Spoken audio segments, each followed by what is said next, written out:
Hello students, welcome back to my channel. तो आज जो हम करने वाले हैं वो है क्वेश्चन नंबर 3 और एक्सरसाइज वही हमारा 8.3 क्योंकि वो हमारा अभी चल रहा है। कर लिए थे राइट, हमने कर लिए थे। तो अब क्वेश्चन नंबर 3 के है कुछ पार्ट्स, वो भी आज हम कवर करते हैं। तो क्या बोल रहे हैं क्वेश्चन हमसे, क्या मांग रहा है वो पढ़ते हैं पहले। मल्टीप्लाई द फॉलोइंग फ्रैक्शन, क्या बोल रहे हैं यहाँ पर फ्रैक्शन फॉर्म में होगा, उनको क्या करना है जी, मल्टीप्लाई करना है। ठीक है, आए बस समझ, चलो करते हैं। पहला क्वेश्चन क्या है, 2/5 मल्टीप्लाई 5 1/4। मतलब ये जो है नॉर्मल फॉर्म में, ये कैसे फॉर्म में है, मिक्स फ्रैक्शन। कभी मिक्स फ्रैक्शन हो तो मल्टीप्लाई करने में है पॉसिबल नहीं हो सकता ना, तो उसमें क्या बनाना होता है, पहले इम्प्रॉपर बनाना। तो स्टार्ट करते हैं। इसको तो 2/5 को एज इट इज लिख दो, मल्टीप्लाई इसको हमें कैसे फॉर्म में लाना है, इम्प्रॉपर। उसके लिए हमने क्या रूल सीखा है, इसको इससे मतलब 4 5 क्या करना है, मल्टीप्लाई 4 5 20 और जो भी आएगा उसको क्या कर देना है, आपस में ऐड कर देना है। तो 4 5 20, 20 + 1 21/4। इतनी बात समझ आ गई आपको, इज इट क्लियर, कोई दिक्कत तो नहीं है। ठीक है, यहाँ पे हमें काम क्या करना है कि हमें इसे रिड्यूस कर देना। देखो बच्चे, जब मल्टीप्लाई वाली बात हो ना और अगर फ्रैक्शन फॉर्म में है ना, अगर आपको बात ना भी बोले ना कि लोएस्ट फॉर्म में लाओ, तो भी आप लोएस्ट फॉर्म में ले आना अगर पॉसिबल है। समझ रहे हो बात को। तो देखो मैं देखती हूँ इसमें अप डाउन में कटिंग हो सकता है, 2 और 5 का कोई कटिंग है, 2 के टेबल 5 आ सकता है, नहीं, यहाँ तो काम नहीं बनने वाला। अब यहाँ 21/4, क्या 4 के टेबल 21 आता है, नहीं, 4 5 आता है। और ऐसा कोई कॉमन फैक्टर है भी नहीं जिसमें दोनों आता है, राइट। समझ आया बात। अब देखते क्रॉस में चेक करते हैं, ये 2 है, ये 4 है।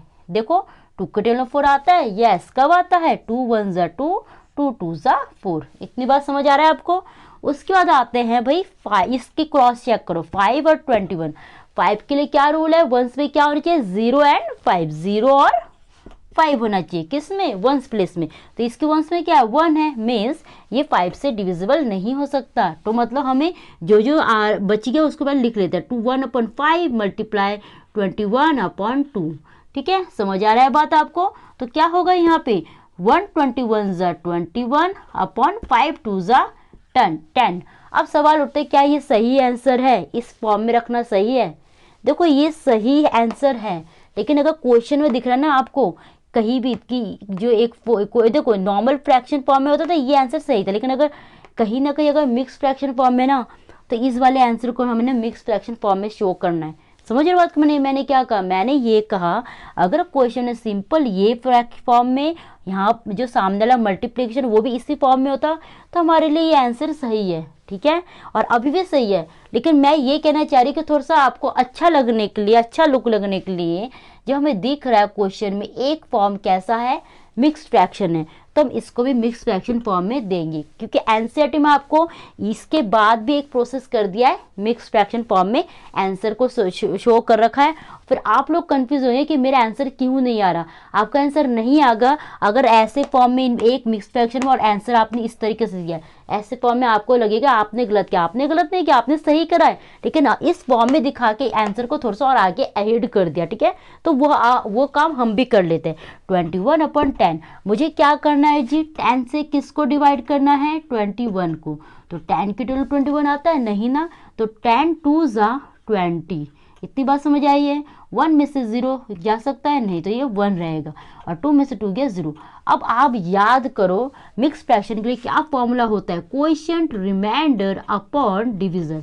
इतनी बात समझ आ रही है। तो क्वोशिएंट हमारा क्या है इसमें, T2, रिमाइंडर क्या है हमारा 1, डिविजर क्या है हमारा 10। दिस इज कॉल्ड डिविजर ना, this is dividend, this is quotient and remainder is this. हमने ऐसे क्वेश्चन बहुत कर रखे हैं, राइट। ये मैं सही से 1 0 बना देती हूँ। अब आप जब देखोगे आपके आंसर ये दिखा रहा होगा एनसीईआरटी में 21/10, ये आपको एनसीईआरटी में दिखा रहा है। इसके बाद वाला काम ये है, ये इसके बाद जब ये वाला करने ये वाला काम करोगे तो आपका ये आएगा। समझ रहे हो बात को, इतना बात क्लियर हो रहा है। तो ये है आपका फाइनल आंसर। ठीक है, तो don't we get panic and don't we get confuse, clear. चलो फिर नेक्स्ट क्वेश्चन की ओर बढ़े, मैं इसे इरेज कर देती हूँ। ठीक है, चलो फिर देखो, एक बार देख लो, फिर मैं इरेज कर दे रही हूँ। चलो फिर अब मेरे को आपको पता है मुझे स्पेस इश्यू हो जाता है, तो मैं इस क्वेश्चन को यहाँ शिफ्ट कर देती हूँ। 6 2/5 मल्टीप्लाई 7/9। और मैं इस वाले पार्ट को भी इरेज कर देती हूँ, ठीक है। 7/9। चलो भाई काम करते हैं अब। अभी हमने प्रीवियस क्वेश्चन में करा था कि ऐसा फॉर्म में था, मतलब हमें आंसर जब आएगा तो हमें ऐसे फॉर्म में लेके आना पड़ेगा, ठीक है, और हमें वो आता है। चलो अब क्वेश्चन की तरफ बढ़ते हैं। इसको पहले नॉर्मल फ्रैक्शन में लाओ, मतलब नॉर्मल फॉर्म में लाओ। इम्प्रॉपर में क्या करेंगे, इसको इससे मल्टीप्लाई, 5 6 जा 30, 30 + 2 32/5 मल्टीप्लाई 7/9, ठीक है। समझ आ रहा है बात। और मैंने आपको ये भी बोला है जब बात आती है मल्टीप्लिकेशन करो फ्रैक्शन फॉर्म में तो आप रिड्यूस कर लिया करो, ठीक है, कोई दिक्कत नहीं देगा, आंसर आपका सही होगा।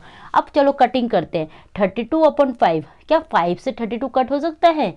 नहीं ना, क्योंकि 5 के लिए क्या रूल होनी चाहिए, वंस में क्या होना चाहिए, 0 या 5, जो यहाँ पे नहीं है, क्या है 2 है, मतलब ये इससे कट नहीं हो सकता।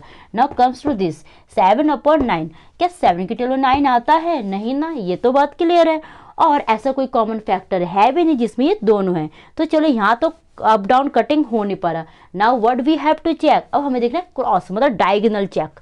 9 की टेबल 32 आता है? नो, बिल्कुल भी नहीं। 9 की टेबल में तो 9 4 से 36 होता है, मतलब 32 तो नहीं आता। और ऐसा कोई कॉमन फैक्टर है भी नहीं जिसमें 3 के टेबल में 9 तो आ गया, लेकिन 3 के टेबल में ये आएगा 32, नहीं ना। वो कैसे चेक करते हैं हम? 3 के लिए हमें चेक करना, कोई भी नंबर हो उनको आपस में ऐड कर दो। तो मैंने 3 + 2 करा 5। अब चेक करो 3 के टेबल 5 आता है? नहीं ना, मतलब ये 3 से भी कट नहीं हो पा रहा है, ठीक है, तो ये भी नहीं होगा। इसका चेक करते हैं। 5 के टेबल 7 आता है? नहीं, क्यों? 5 के लिए क्या रूल होता है, 5 के लिए वंस पे 0 या 5, जो यहाँ पे नहीं है, तो ये कुछ नहीं हो सकता। तो अब क्या करेंगे, हम इनको आपस में ऐड, वो मल्टीप्लाई कर देंगे, ऊपर वाले से ऊपर वाले को। 32 7 से कितना होता है, चलो रफली करते हैं। 32 7 जा 7 2 जा 14, 7 3 जा 21, 21 + 2 1, 21 + 1 22, ठीक है। तो होगा 2 2 4/5, 9 जा व्हाट 45। इतनी बात क्लियर है। अब सवाल उठता है क्या ये आंसर मेरा सही है? ये आंसर आपका सही है, लेकिन मैंने अभी आपको डिस्कस करा था, जब क्वेश्चन में दिख रहा है एक जो है थोड़ा सा अटपटा है, मतलब मिक्स फ्रैक्शन में, तो इसको भी हमें उसी फॉर्म में ले आना है। कैसे फॉर्म में? मिक्स्ड में। और मिक्स्ड का फॉर्मूला क्या होता है जी? कोएफिशिएंट रिमाइंडर अपॉन डिवीजर, ठीक है। चलो फिर डिवाइड करते हैं। 45 से 2 2 4 को डिवाइड करना है, तो 45 के टेबल 2 2 4 आता है, चेक करते जाते हैं। 45 2 जा 4 5 जा 2 5 जा 10, 2 4 जा 8, 8 + 1 90, ये तो होगा नहीं। 45 3 जा 3 5 जा 15, 3 4 जा 12, 12 + 1 13, 45 4 जा 4 5 जा 20, 4 4 जा 16, 16 + 2 18, ठीक है। फिर चेक करते हैं। 45 5 जा 5 5 जा 25, 5 2 जा 5 4 जा 20, 20 + 2 22। मतलब देखो हमें 2 2 4 दिखा रहा है और यहाँ पे क्या 2 2 5 आ रहा है। बात समझ रहे हो? मतलब इससे छोटा कौन सा है? 45 4 जा, तो 45 4 जा क्या आएगा 180 ना। 4 में से 0 गया 4, 2 में से 8 जा नहीं सकता, तो इधर कैरी ले लो, तो ये बन जाएगा 12, 12 में से 8 गया 4, और ये तो 0 बन गया। बात समझ रहे हो? मल्टीप्लाई को चेक करना आता है ना, टेबल तो हम सब लर्न नहीं करते ना, हम मल्टीप्लाई करके चेक करते हैं।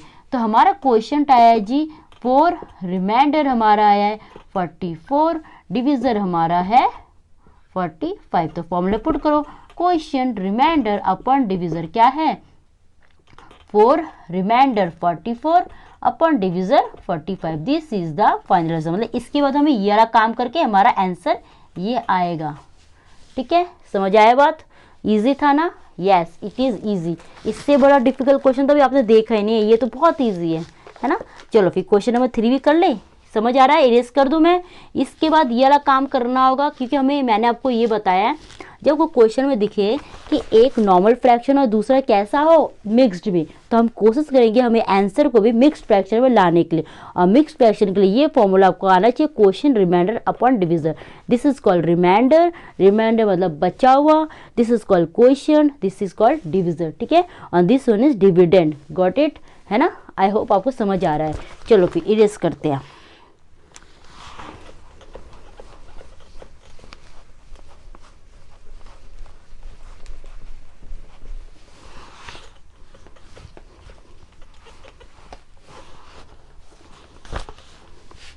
Question number 3।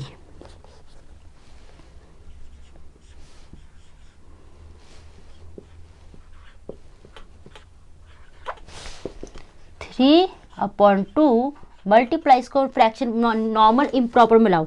3 5 ज़ा 15, 15 प्लस 1 16, 16 अपॉन 3। चलो भाई अब देखते हैं कोई कटिंग हो सकता है नहीं हो सकता है। 3 और अपॉन 2 ये दोनों तो प्राइम नंबर है तो कट हो ही सकता। अब 3 और 16, 3 के टेबल में 16 आता है, 1 प्लस 6 7, मतलब 3 के टेबल में 7 नहीं आता, मतलब ये जो है आपस में कट भी नहीं हो सकता। डिविजिबिलिटी रूल याद आ रहा है ना। चलो अप डाउन तो चेक हो गया, अब क्रॉस चेक करते हैं।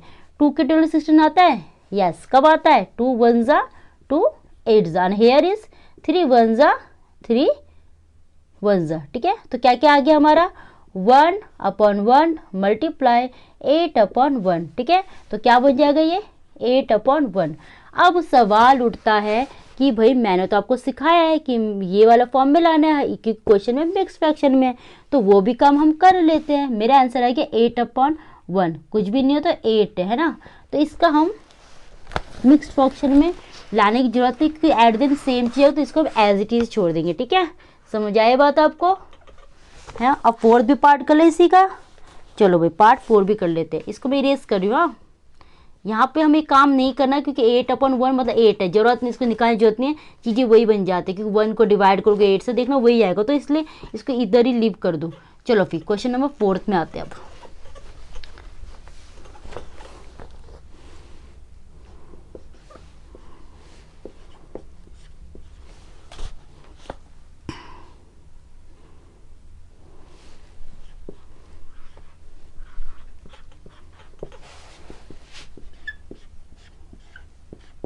सेवन 2 ज़ा 14, 14 प्लस 3 17 अपॉन 7। ठीक है, अब क्रॉस कटिंग अप डाउन पहले चेक करो, 5 और 6, 5 की टर्न 6 तो आता नहीं है, तो ये एक कुछ नहीं होगा। 7 की टर्न 17 आता है, बिल्कुल नहीं। क्रॉस चेक करो, 5 की टर्न 7 आता है, नहीं। 6 की टर्न 17 आता है, नहीं आता ना। तो इसको अब आपस में मल्टीप्लाई कर लो 17 और 5 को, तो 5 7 ज़ा 35, 5 1 ज़ा 5, 5 प्लस 3 85, तो 85 अपॉन 6 7 ज़ा 42। ठीक है, अब सवाल उठता है क्या ये आंसर सही है। ये आंसर बिल्कुल सही है, लेकिन मैंने आपको भी ये अभी भी लाइन बताया था कि जब क्वेश्चन में दिख रहा है मिक्स फ्रैक्शन में, तो हम कोशिश करेंगे उस आंसर को भी मिक्स फ्रैक्शन में लाए। ओके, तो लाते हैं।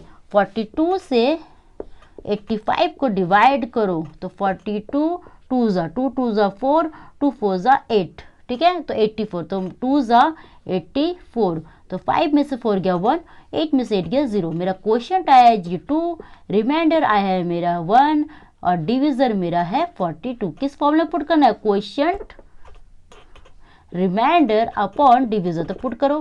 क्वेश्चन आ गया 2, रिमाइंडर हो गया 1, डिविजर हो गया 42।